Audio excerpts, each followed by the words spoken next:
So ಈ ಹಿಂದೆ ಮಾಡಿದಂತಹ ಪ್ರೆಸ್ ಮೀಟ್ಗಳೇನಿದೆ ಅದು ನಮ್ಗೆ ಸೊ ಥ್ಯಾಂಕ್ಫುಲ್ ಹೇಳ್ತೀವಿ. ಯಾಕಂದ್ರೆ ಅದು ಪ್ರೆಸ್ ಮೀಟ್ ತರಾನೇ ಅನ್ಸ್ಲಿಲ್ಲ. ಫ್ರೆಂಡ್ಸ್ ಜೊತೆ ಮಾತಾಡ್ತಿದ್ವಿ, ಫ್ಯಾಮಿಲಿ ಮೆಂಬರ್ಸ್ ಜೊತೆ ಮಾತಾಡ್ತಿದ್ವಿ ಅಂತಾನೆ ಆಯ್ತು.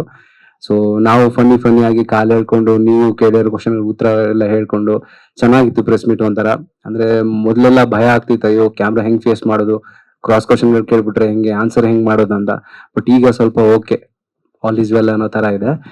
ಥ್ಯಾಂಕ್ ಯು ಅದಕ್ಕೆ. ಅಂಡ್ ಎರಡನೇದಾಗಿ ಹೇಳ್ಬೇಕಂದ್ರೆ ನಮ್ಮ ಸಾಂಗ್ ರಿಲೀಸ್ ಆಗಿದೆ.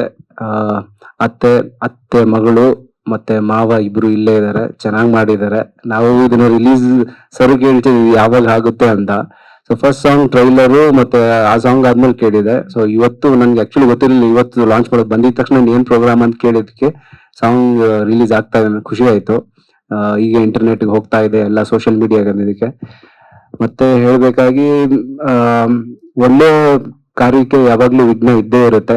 ಹಾಗಾಗಿ ಒಳ್ಳೇದಾಗುತ್ತೆ ಅಂತ ಅನ್ಕೊಂಡಿದ್ದೀನಿ. 29th ರಿಲೀಸ್ ಆದ್ರೆ ಎಲ್ಲರಿಗೂ ಒಳ್ಳೇದು.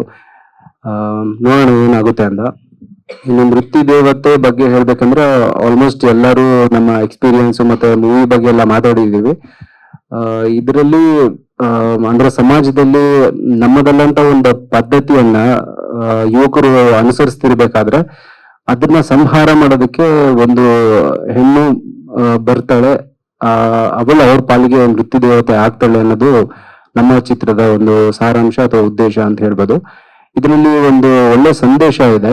ಪ್ರತಿ ಸಾರಿ ಹೇಳಿದ ಹಾಗೆ ನಮ್ಮ ಚಿತ್ರದಲ್ಲಿ ಒಂದು ಫೀಮೇಲ್ ಓರಿಯೆಂಟೆಡ್ ಮೂವಿ ಆದ್ರೂ ಕೂಡ ಸೊ ಗಂಡು ಮಕ್ಕಳು ಕೂಡ ಇದನ್ನ ತಪ್ಪದೆ ನೋಡ್ಲೇಬೇಕು ಅಂತ ಹೇಳ್ತೀನಿ. ಸೊ ಫ್ಯಾಮಿಲಿ ಮೆಂಬರ್ಸು ಅಥವಾ ಸ್ನೇಹಿತರು, ಫ್ರೆಂಡ್ಸ್ ಯಾರೇ ಇದ್ರು ದಯವಿಟ್ಟು ಒಂದ್ಸರಿ ಥಿಯೇಟರ್ಗೆ ಬನ್ನಿ, ಮೂವಿ ನೋಡಿ, ನಮ್ಮ ಮೂವಿನ ಪ್ರೋತ್ಸಾಹಿಸಿ. ಹೀಗೆ ನಿಮ್ಮೆಲ್ಲ ಅಂದ್ರೆ ನಮ್ಮ ಮಾಧ್ಯಮ ಮಿತ್ರರಿಗೂ ನಾನು ಕೇಳ್ಕೊಳ್ತೀನಿ, ಅಂದ್ರೆ ನಮ್ಗೆ ತುಂಬಾನೇ ಸಪೋರ್ಟ್ ಮಾಡ್ತಾ ಇದ್ದೀರಾ. ಇದ್ರ ಜೊತೆಗೆ ಈ ಸಾಂಗ್ ಇವತ್ತು ರಿಲೀಸ್ ಆಗ್ತಾ ಇದೆ. ಹೆಚ್ಚಾಗಿ ನಾವು ಇದನ್ನ ಶೇರ್ ಮಾಡ್ತೀವಿ, ನೀವು ಕೂಡ ನಮ್ಗೆ ಸಪೋರ್ಟ್ ಮಾಡಿ ಅಂತ ಕೇಳ್ತೀವಿ. ವರ್ಷಿತಾ ಪ್ರೊಡಕ್ಷನ್ ಯೂಟ್ಯೂಬ್ ಚಾನಲ್ ಅಲ್ಲಿ ನಮ್ಮ ಸಾಂಗ್ ರಿಲೀಸ್ ಆಗ್ತಿದೆ, ನಮ್ಮವ ಮಹಾದೇವ ಅಂತ, ಮಾವ ಅತ್ತೆ ಮಗಳು. Thank you.